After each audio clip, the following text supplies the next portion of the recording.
All right, all. Why don't we go ahead and get started? Um, Thank you all for joining today and participating. We've been super blown away at the turnout and everyone that's registered and expressed interest in coming and listening in and participating in this conversation. You all are our clients and our strategic partners and our friends in the struggle to produce housing and achieve our housing goals. And we just really appreciate you in all that you do, and are excited to share our collective knowledge, insights, and analysis on these important and critical tools that we use to navigate the process to achieve our housing production goals that we have. We're going to take a couple of minutes and introduce ourselves. For those that haven't met us, many of you may have worked with us or know us, but many may have not worked with others in our company. So we appreciate, the kind of collective, insights that everyone's going to have today. But my name is Tony Tomasello. I'm a manager of our planning department here, primarily based out of our Santa Barbara and Ventura offices. I have been working kind of in the housing space for a better part of a decade, and have been part of many projects that are seeking to utilize our housing state laws, understanding how those are implemented at the local level in a variety of jurisdictions throughout the state. I also am on the board of our local coastal housing coalition in Santa Barbara County, housing advocate, through and through, and just really enjoy the process of realizing these housing projects and finding a way to get them done. So that's my background. I'll pass it to Linda. Hi, everyone. First, let me ask a divisive question. Who's watching the Super Bowl this weekend? And more divisive, who you're rooting for. Put it in the chat if you're brave. My name is Linda Blackburn. I am a principal planner with RRM Design Group. I've been in the planning and land use profession for almost 20 years now. I went to UCSB as an environmental studies major and started out in a high desert city called Adelanto. There I did just a variety of things because it was a population of 27,000 people. And so I did entitlement work, community development block grant administration, redevelopment agency programming when it existed, and ordinance development. From there, I spent some time at the Tobes Group in Santa Barbara, doing project management on properties within the portfolio. From start and conceptual design, pre-entitlement, all the way through the construction documents and to ribbon cutting ceremonies. I then went to the County of Ventura doing some long-range planning work that involved codification, ordinance development, community engagement, and non-county environmental document review. Did some public interface document development and education materials. I just have a wide range of background. I too am a housing advocate in all stages of affordability levels, and happy to be here today, and I'll turn it over to Rachel. Hello, good afternoon. My name is Rachel Hollander. I would imagine that some of you know me as Rachel Raynor. I just got married towards the end of 2023, so making that transition of my name change. So just in case folks are not familiar with the new last name, I'm a senior planner out of our Ventura and Santa Barbara offices. I've been with RRM going on 8 years this month. And I too am an active member and board member of our American Planning Association for the Central Coast section, which is a group of planning professionals that are broken up across the state. I also participate in our AIA Advocacy Committee, working with Deddy Pikert and a group of architects and other planners in the Santa Barbara chapter to help streamline process improvements across the jurisdictions in the south coast of Santa Barbara County. I primarily work on entitlement projects with our design team in the Central Coast region from SLO down to Ventura. However, I do have some projects that are outside that region as well and do a bit of long range policy document planning as well. Excited to have you all here. Excited to see some faces that I recognize and some new faces that I'm excited to meet. Back to you, Tony. All right, thank you both. And just a quick kudos to Linda and Rachel. There were, I think, 56 relevant housing bills in this last legislative cycle. And just want to appreciate Rachel and Linda for all the great work sleuthing through these bills to help us understand what they do and how they're going to impact our work moving forward in this next year. So with that quick agenda recap, we're going to review some key terms. There's a million acronyms that we use, and I apologize if we use one that you're not familiar with. We've got a couple little glossary that we can review. We'll go through a brief housing law overview, kind of understanding how each of these bills functions, and then dive into the new amendments themselves. So this glossary, we are going to share this this presentation with you all after this. So if you need to refer back to some of these, you can have this as a reference. Got some of our common ones here. You guys are all generally in the know, so hopefully nothing comes as too much of a surprise. But if you have any questions along the way, just let us know. One thing that I like to point out as we are reviewing these bills is that it's important to recognize that these amendments oftentimes, maybe the majority of the time, are amending an existing state law somewhere in the code. So housing element law lives in the government code, Permit Streamlining Act is a government code. So when there's bills that are doing amending those existing laws, it's important to refer back to the actual government code rather than just reviewing the bill. For example, next year it could be different. So if you're reviewing this year's bill text, it might be out of date by the time you're trying to apply it to your project. One quick note: we're not legal experts, we're not lawyers, we're not legislators, but we do have a lot of experience sort of applying and implementing these state laws to housing projects.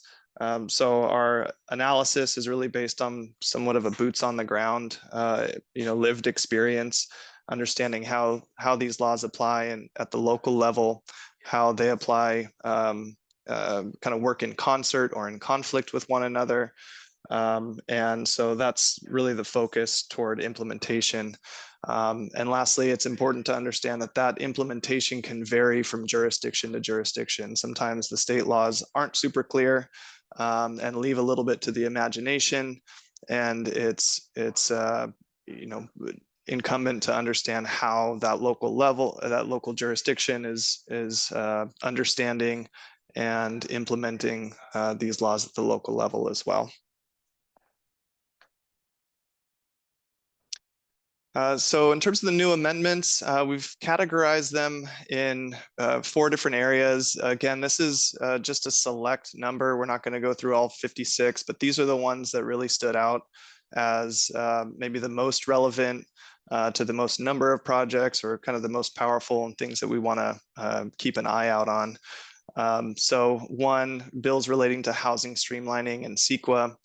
A few density bonus law amendments to keep an eye out on, some changes in accountability and enforcement of state housing laws, and then 4 really some miscellaneous ones, primarily related to parking and impact fees. So without further ado, we're going to dive into our housing streamlining and CEQA bills. And the first up is AB 1633, and I'm going to pass it to Linda to walk us through that. Right, so this bill relates to CEQA reform for infill housing.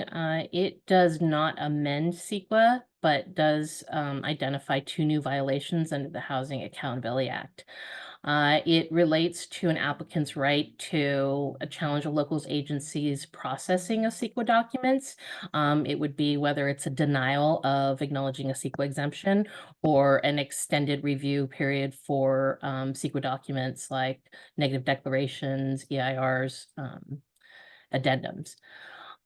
So the violations are, one would be penalties for on local agencies for those extensive reviews. It just gives a little bit more teeth to pursue any sort of repercussions for cities or local agencies to draw out that process. The second one, it allows a process where an applicant can provide substantial evidence to a jurisdiction that the project is exempt. And that sets forth a timeline of 90 days with a possible extension of an additional 90 days, so 90 to 180 days, after that applicant has provided in writing that substantial evidence for an exemption, and failure for the local agency to issue that exemption would then be a violation under the Housing Accountability Act.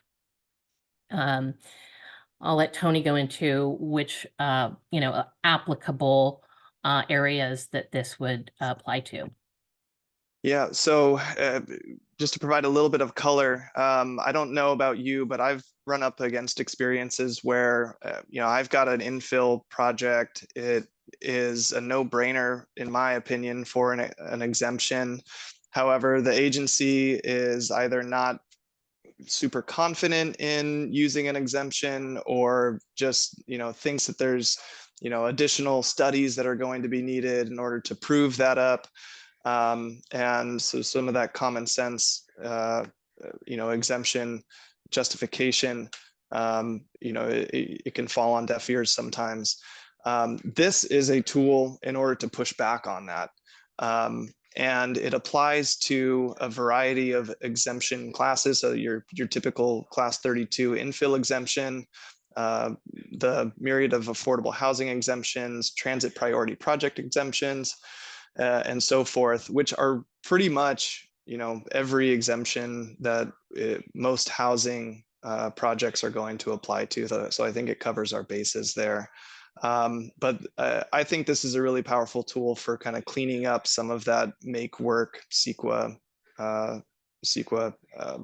review process that some agencies find necessary, and hopefully will help speed the process for some of these projects.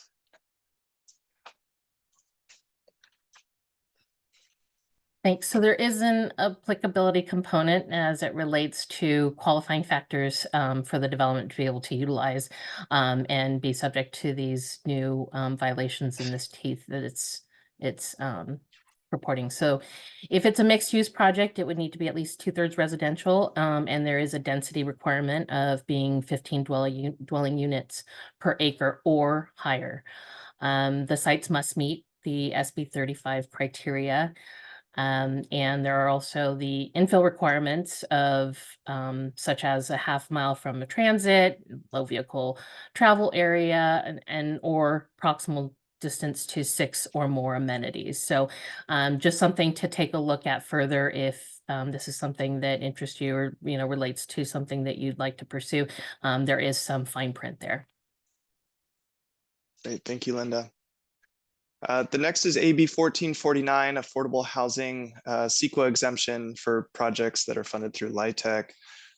It's a new CEQA exemption for 100% affordable projects that I believe it's intended that are receiving TCAC funding. This applies to not only the issuance of the entitlement itself, but I think it cleans up some of the kind of additional acts that sometimes trigger CEQA in and of themselves. So actions to lease or convey land that's currently owned by a public agency to like an affordable housing developer.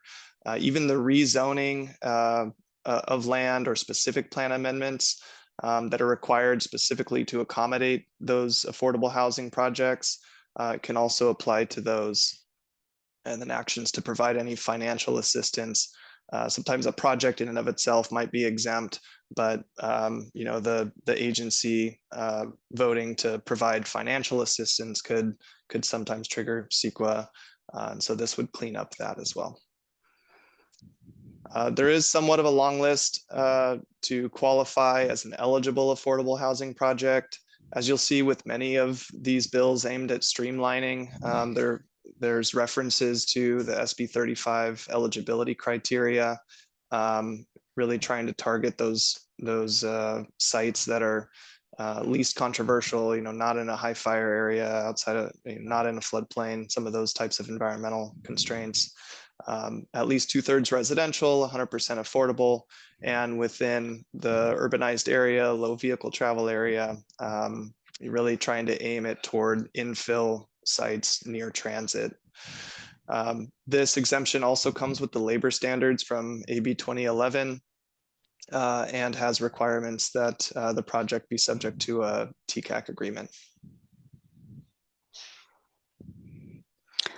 Alrighty, AB 1490 is a adaptive reuse streamlining bill for 100% affordable projects.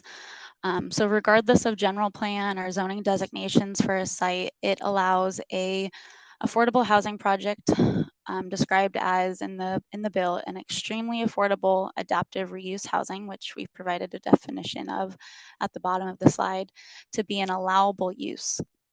So this would mean that an eligible project is subject to a streamlined approval process and would qualify for benefits under the Housing Accountability Act. For the project itself, it is required to be multifamily. It would include or involve retrofitting or repurposing of a residential or commercial building that currently includes or currently allows temporary dwelling or occupancy. Like the bills that we've already reviewed so far, there are some affordability criteria. So 100% of the units have to be dedicated to lower income households, and within that, at least 50% have to be dedicated to very low households. There are some, so the ministerial review process specifies timeframes from a application being deemed complete as part of the intake process. So that's 60 days for projects less than 150 units and 90 days for the jurisdiction to complete the review for projects over 150 units. It's subject to the same infill requirements. It can't be located on a site or adjoining a site where a majority of the square footage of the adjacent site is industrial. The local jurisdiction also can impose objective standards if they have those codified, with the following exceptions: that maximum density or floor area ratio requirements can't be enforced. Also, additional parking and or open space cannot be required if those are part of their objective standards. One kind of observation, I know that specifically, for instance, the city of Santa Barbara is in the works of preparing a draft adaptive reuse ordinance. So I think it'll be interesting to see how this bill plays out with jurisdictions that already have existing ordinances speaking to adaptive reuse projects. Next slide, Tony. Alrighty, you'll hear me for a couple more minutes on the next two slides. SB 4 is another streamlined bill for affordable housing projects. This is specific to projects proposed on land owned by religious institutions and institutions of private higher education for 100% affordable housing projects. And that use would be deemed by right, regardless of the sites or the property's general plan and zoning regulations, which is huge. That by right process is ministerial in nature. It avoids having to do a lengthy rezone or general plan amendment process, which can hopefully help expedite or streamline the the planning approval, the entitlement approval prior to getting to building permits. This bill also has requirements for labor standards, similar to some of the other bills that we've already reviewed, including for projects over 10 units, prevailing wage is required. And then for projects over 50 units, apprenticeship programs and health insurance needs to be provided. Additionally, there's affordable criteria associated with this bill as well. For a project to be eligible, has to be 100% affordable with no more than 20% committed for moderate income and no greater than 5% for staff. The last bullet speaks to density standards that can be enforced, including for properties that are currently zoned residential. It would be density deemed appropriate for the lower income households per housing element law.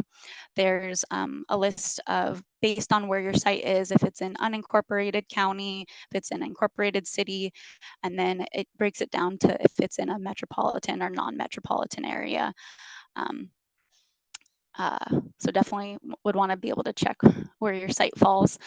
And then additionally, if you're in a non-residential zone, there's different density standards as shown on the last bullet. You'd be required to provide at least 40 units per acre and allowed for a building height of 1 story above the maximum allowed height. Sorry, still a couple more points, Tony, on SB4. One just kind of observation that we found in our research of SB4 was really enjoy the Turner Center for Housing Innovation at UC Berkeley and the reports that they prepare. And in one of their analysis of this bill in particular, identified that approximately 170,000 acres of land across the state could be potentially utilized for affordable housing development under this bill alone, just based on the category of being religiously owned or private higher education land. Thought that added some fun color to the understanding of kind of the scope and scale of what's available. Moving to SB 423. I know we've already touched on SB 35 and some of the site eligibility criteria that that sites are beholden, or sites are required to conform to if going to use those provisions. Just wanted to give a quick primer, since this bill in particular extends SB 35's provisions. So if under SB 35, if a jurisdiction is short on housing in any of the income categories, SB 35 then offers a streamlined approval process for housing projects that are seeking to fill that particular income category. So this bill was supposed to sunset in 2026, and SB 423 extends those provisions until 2036. And then it also extends those provisions to the coastal zone starting on January 1st of 2025, which SB 35 did not previously extend or did not apply in coastal zone areas. So bummed that it didn't start on January 1st, 2024, but I'm sure that, you know, the amendments or the, you know, final drafts of this bill wanted to give local jurisdictions some time to catch up before that 2025 date. So there's kind of a long laundry list of eligibility criteria. Has to be an urban infill site. It has to be zoned for residential or mixed uses.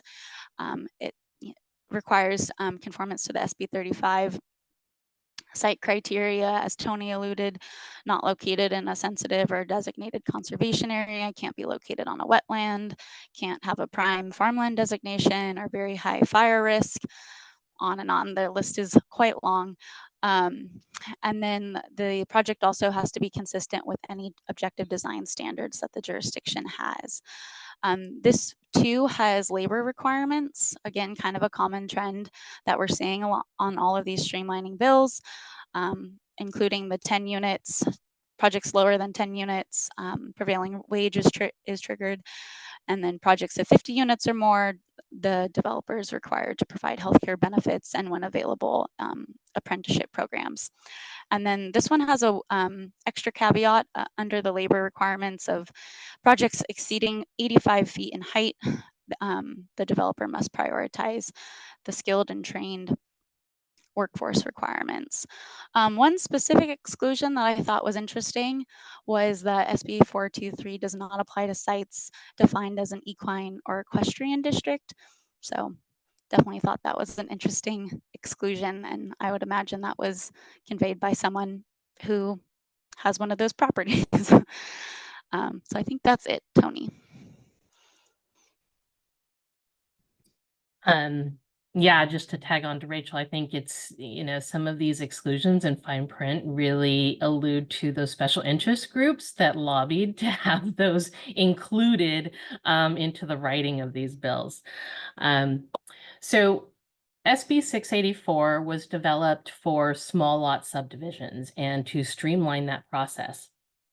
And what it does is it creates this ministerial subdivision process within certain parameters.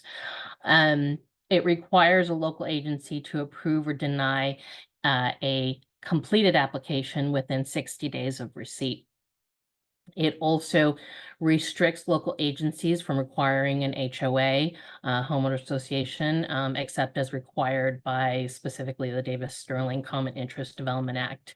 There are some development groups that really are opposed to having an HOA. It's, against their programming goals.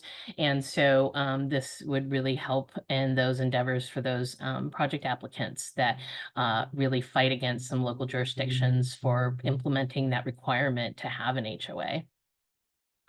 So the applicability criteria is that this is specifically for infill projects of 10 or fewer units. And it must be on properties zoned for multifamily, and those lots need to be 5 acres or less. Similar to a lot of the other bills that were passed, there are exceptions to where this applies, and those are related to the special circumstances of that lot, whether it's, prime farmland in the wetlands, high fire hazard zones, and so forth. The last thing I wanted to point out with this one, when we go into the timing and the effective date of these, this one in particular doesn't go in effect until July 1st of this year. So not the 1st of 2024, not 2025, but like the first day of the fiscal year.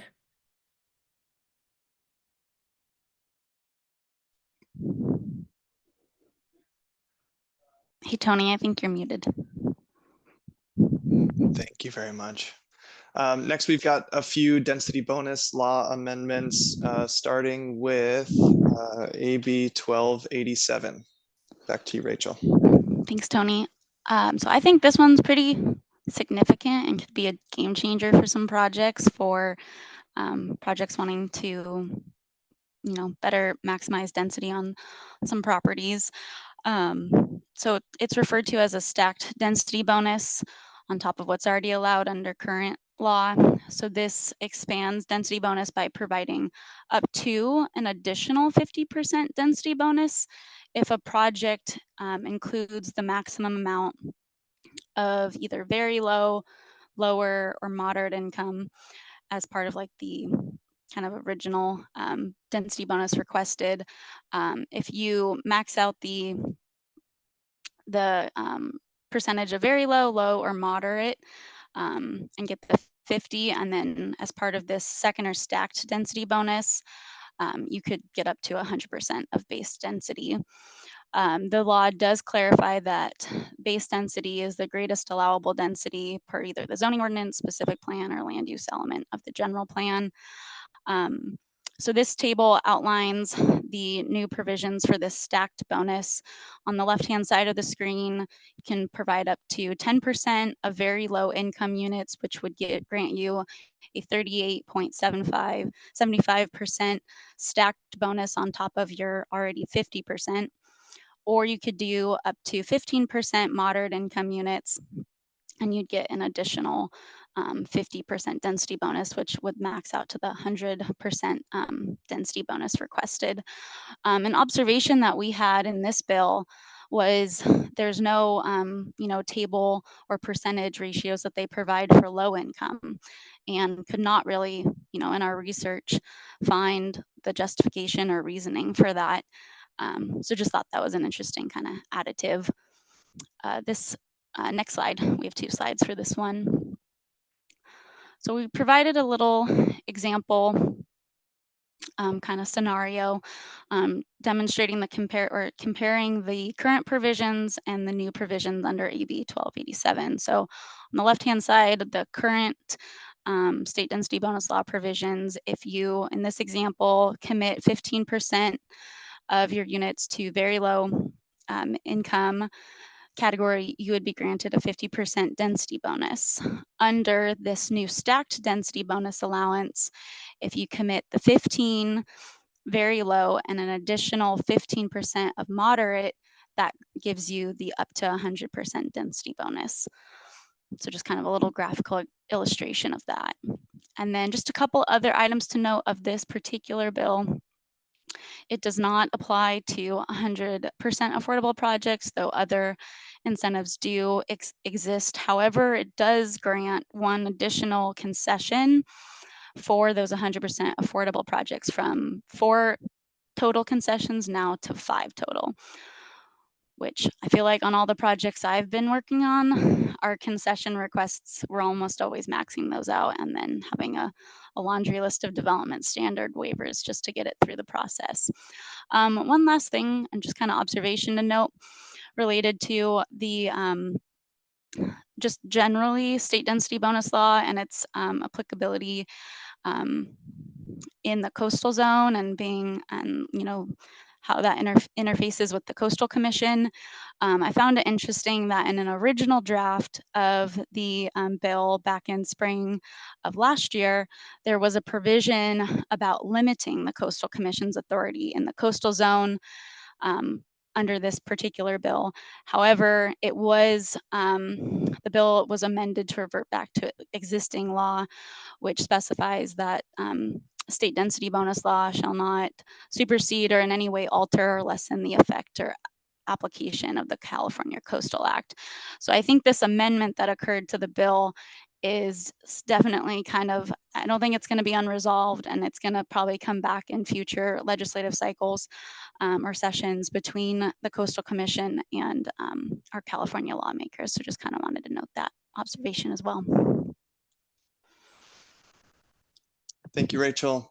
Next is AB 323, for sale deed restricted units.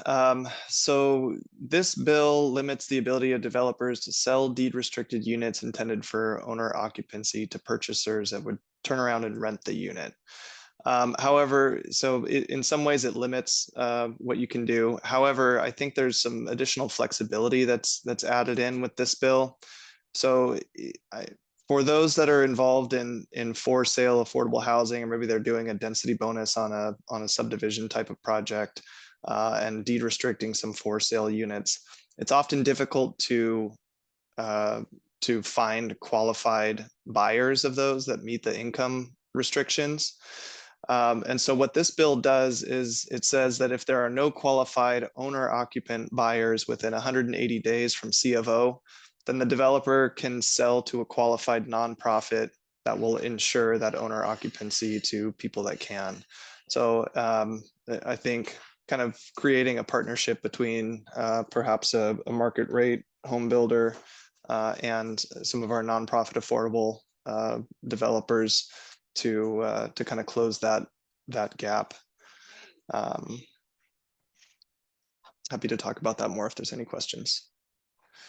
Next is SB 713. Rachel. Yeah, thank you. So we have 2 slides for this bill as well. Thought that in this first slide, we could just take a brief minute to, I think even just internally, sometimes you have these concession and waiver requests associated with a project. Sometimes I feel like you can kind of, work your request to fit either one, but just thought we would kind of like set the stage with some examples of the difference of a concession and waiver. So Main difference being a concession request is something that would make the project economically infeasible, whereas a waiver would make it physically infeasible. So just a quick scenario, a concession request that I've seen is building coverage. And so if we were to conform to the jurisdiction's required maximum building coverage, I think you can make the argument that application or conformance to that standard would limit or reduce the amount of housing proposed potentially. And I think in certain projects, that's how we've characterized the request of making a project not pencil if you can't provide the number of units that that you would need. A waiver, definitely have used a variety of waiver requests for various setbacks, whether that's setback from a property line. Santa Barbara County has a lot of setbacks from creeks, top of banks, ESHA areas. So that's been a more common waiver request that I've seen on our projects that we've worked on. Next slide. So SB 713 clarifies that state density bonus law prohibits a local government from applying any development standard, regardless of how it was adopted. If the standard will preclude construction of development permitted under state density bonus law. So the definition is expanded to include those standards adopted by the local government or enacted by the local government's electorate exercising its local initiative or referendum power. So an example that we've seen is Measure B in the city of Santa Barbara that establishes a 60-foot maximum building height. And so in our interpretation and review of the bill, we definitely think that the provisions under SB 713 would allow us to request a waiver from that Measure B building height limitation. So I think that's pretty significant. And there's also other standards that I feel like jurisdictions have that we would want to, be able to utilize the definition expansion or clarification that this bill provides for requesting that waiver from those standards.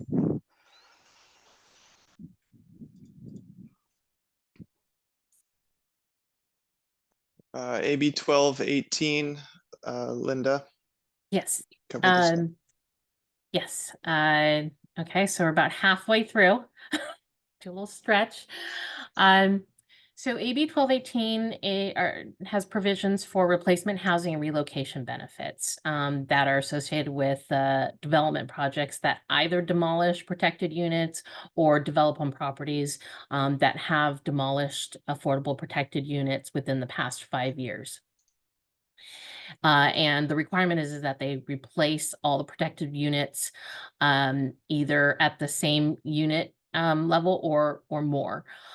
And the replacement units can be satisfied by a third party to develop the units, and it can be located off-site. The way I see the implementation of that is, a developer comes in, sees a property that may be more appropriate for commercial, but it previously had or does have affordable housing, and they have another site that maybe they can go into agreement with the housing authority or some other group, nonprofit, to develop those affordable units as long as it's the same number or more that are being replaced. There are relocation benefit requirements, and these are for the existing lower income occupants, and those are defined by specific government code, but essentially it's reasonable moving expenses. One thing to note is that this doesn't supersede locally adopted ordinances if those adopted ordinances have more protections in place and greater relocation assistance benefits than what the state legislation outlines. And so the city of Santa Barbara does have a tenant displacement ordinance, and so it would just be a matter of comparable looking at them side by side to see which one offers more protections, and that one would prevail. Great, thank you, Linda. We are coming close, so we're going to try to go through these last bills a little bit faster. I definitely want to allow some time. There's been some questions in the chat, so we want to try to get to those. So This next bill, AB 434, expanded HCD enforcement. HCD has an accountability and enforcement arm that actually does amazing work and is super responsive. This bill expands what HCD has the express authority to enforce, including SB 6, SB 9, AB 1218, which Linda just talked about, SB 4, and 684, that ministerial approval of small subdivision projects. AB 821, zoning consistency. This creates a time limit of 90 days for jurisdictions to align their zoning code with any element of its general plan. So if a jurisdiction were to update its general plan and change the designation of an area or a property, it has 90 days to get that adopted into zoning. And if it doesn't, when it's processing an application, if a developer comes in and applies an application under kind of that designation, then the agency has to process it consistent only with the objective general plan standards. So it really puts, when there's instances of inconsistency, it puts the, it's more favorable for developers who are going in and pursuing projects. They also can't require you to rezone your project or your property as part of your application process. Lastly, AB 1485. This simply gives the Attorney General the unconditional right to intervene in any lawsuits enforcing state housing laws. And under prior law, if there was a case maybe between a developer and an agency, the Attorney General and HCD would have to petition and get accepted to intervene in that case and provide their colored commentary. Now they can just do it, which is, I think, good. The Attorney General and HCD are very interested in enforcing housing laws throughout the state. Lastly, these are our miscellaneous bills, starting with AB 894. Right, so AB 894 was developed to maximize the use of existing parking facilities and not necessarily create ones when there are existing facilities that are underutilized. And so it provides the requirement that a local agency has to approve a shared underutilized parking, existing parking, to count towards parking requirements for new or existing projects. It does define what underutilized parking is, which is where there's 20% or more of the parking spaces vacant during a shared parking period. In order for the local agency to be required to approve these, a parking analysis does need to be prepared, submitted, and peer reviewed by a professional planning association like the Urban Land Institute, International Conference for Shopping Centers, and submitting that to the city. There are distance requirements as well. It would need to be on the same or a contiguous parcel. There is an allowance if there is another parcel that is close. You would have to provide a shuttle service, and even that has some distance requirements. There is a provision that the local agency is not allowed to require the curing of any pre-existing deficit of parking spaces. So say, for instance, there's an existing parking structure and it has 2 ADA spaces, but it really should have 5 on today's standards. The new development being proposed and using that parking facility would not need to add those in. They would just need to add the corollary parking that's required for the development being proposed at the time.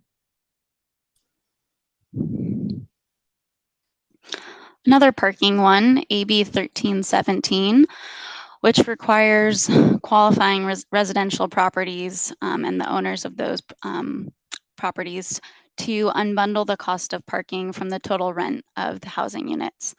This only applies in certain counties, as shown in that orange box at the bottom of the screen. So that's Alameda, Fresno, Los Angeles, Riverside, Sacramento, San Bernardino, San Joaquin, Santa Clara, Shasta, and Ventura counties.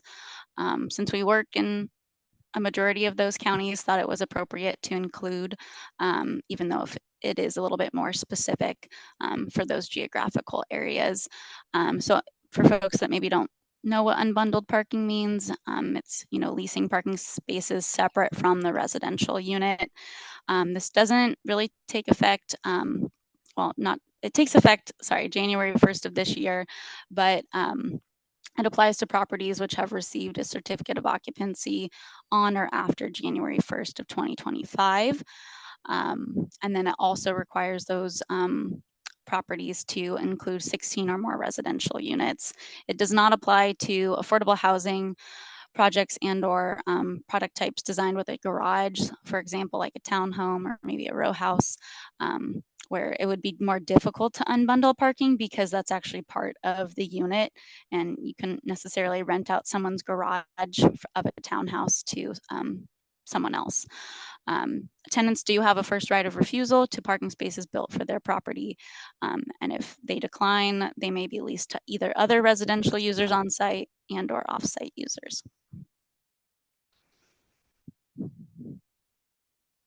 AB 516, it relates to the Mitigation Fee Act, adding some additional reporting requirements. And it currently, the Mitigation Fee Act allows local agencies to impose fees that we know of as development impact fees on projects as a condition of approval for infrastructure improvements. The existing law also allows a person to audit associated fees and reports. These reporting requirements would actually help in that if anyone's ever had to looking at these studies and trying to determine the nexus and the parameters with which they were developed and make sure that the fees, which are very, very hefty, are being imposed correctly, accurately, and to the extent that the development is making those impacts. You know, I've gone through boxes of records, and they're very difficult to find, very difficult to see what it is that you're looking at to relate to the development that you're proposing. So this gives a little bit more to the existing act. It would require that the local government agency provide a schedule of when the funds will be spent and specifically when the public improvements will be completed. So it really adds a layer of accountability and transparency to the local agency to provide that information. It also requires a local agency to provide the applicant or person paying the development impact fees a link on the website to where this information is available for review.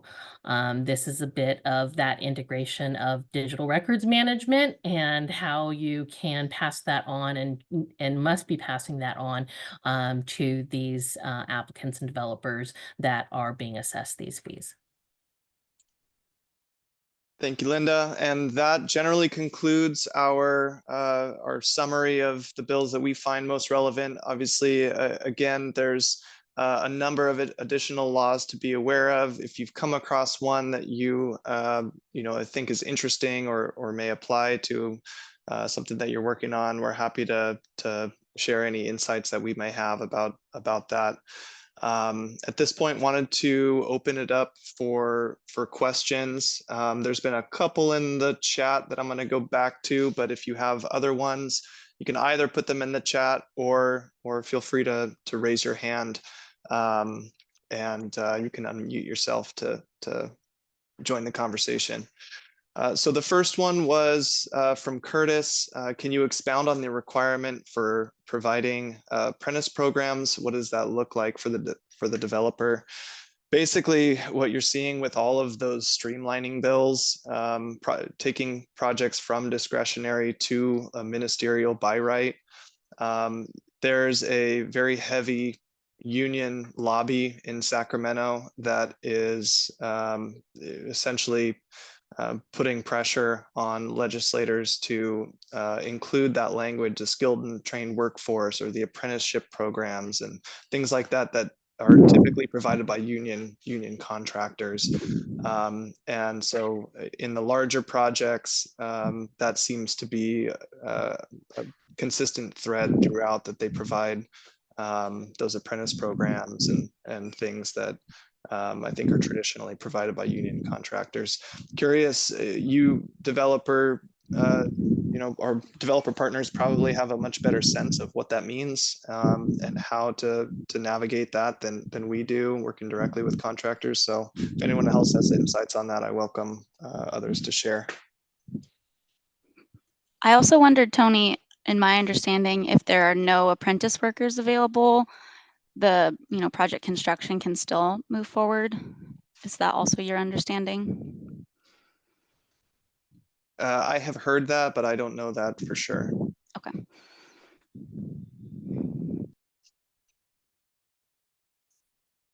There were a couple other questions that seemed to be answered in the chat along the way. Let's see.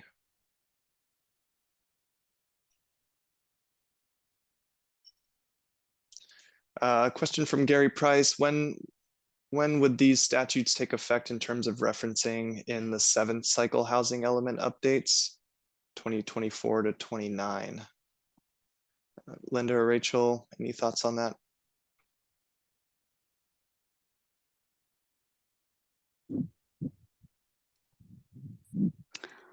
Well, I have a couple thoughts. I mean, these are already in effect, and I would imagine, especially through the enforcement law that you had reviewed, Tony, of HCD's ability to enforce housing element law.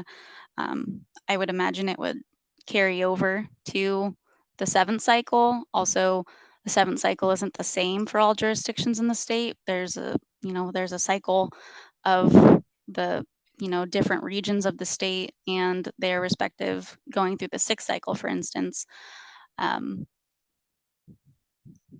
That was my initial gut response. Yeah, from my standpoint, I think they will certainly be taken into effect when jurisdictions are up for the 7th cycle housing element updates. That varies across the state depending on what region you're in of when the 7th cycle comes up. Next question from David Alpern, as it relates to the bill focused on unbundling parking. Are you saying that builders are not able to rely upon a guaranteed income stream from parking and need to be offered to tenants for added costs before trying to monetize them? I'm not sure I completely understand the question. David, if you're there, if you want to jump on.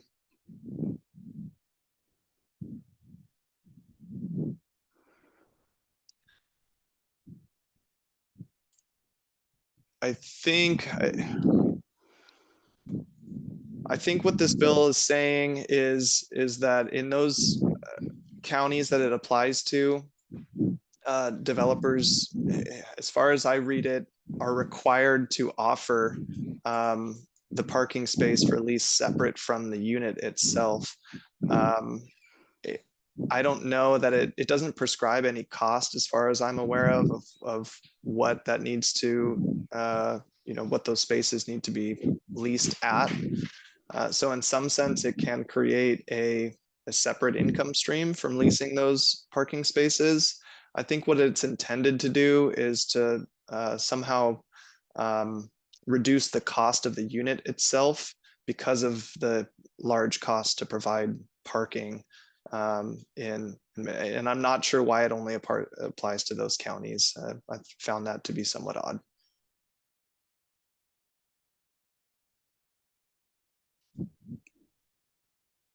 Yeah, I think in the guidance, Tony, that I was reading when I was researching that bill, the bill is silent on, setting certain either restrictions or specifications for how much those parking spaces can be charged for. And I think there is like some guidance about leaving it up to the market dynamics at that time, is really what I saw. But I definitely agree with your comments on responding to that question.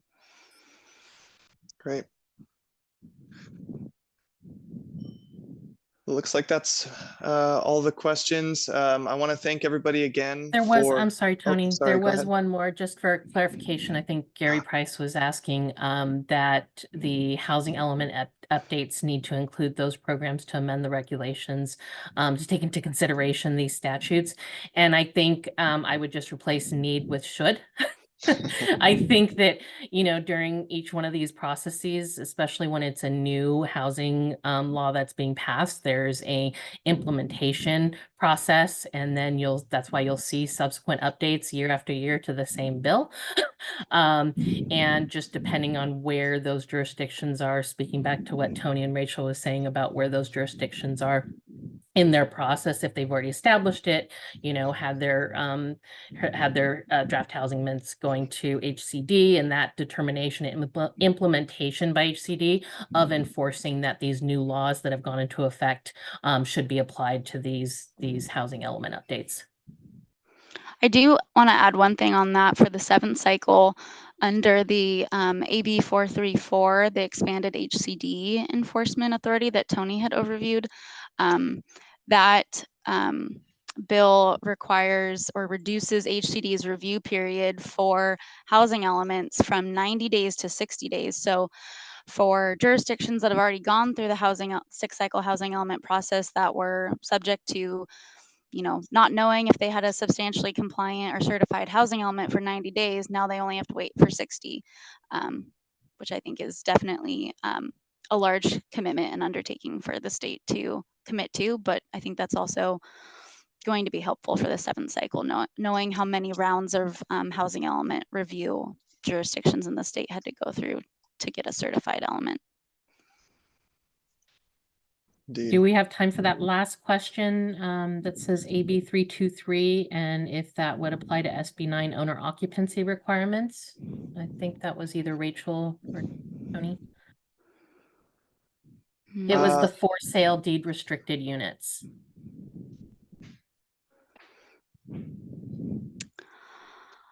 Let's see. So how would 323 apply to SB 9 owner occupancy requirements?